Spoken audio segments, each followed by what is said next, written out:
Hi buddies, మీ అందరికీ శ్రీరామనవమి శుభాకాంక్షలు. ఈరోజు మా ఇంటి దగ్గర కొత్తగా కట్టిన రాములవారి గుడిలో కళ్యాణం చేయించుకోవడానికి వెళ్తున్నాం. ఇదే ఆ గుడి. అయోధ్యలో ఉన్న రాములవారి విగ్రహం తర్వాత అంతే ఆకర్షణీయంగా అనిపించింది మా రాములవారి.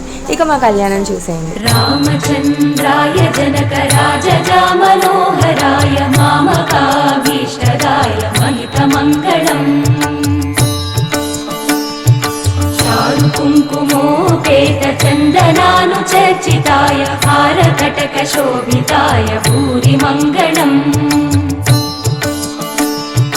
విమల రూపాయ వివిధ వేదాంత వేద్యాయ సుజన చిత్త కామితాయ సుభగ మంగళం రామదాస మృదుల హృదయ తామరస నివాసాయ స్వామి భద్రగిరివరాయ దివ్య మంగళం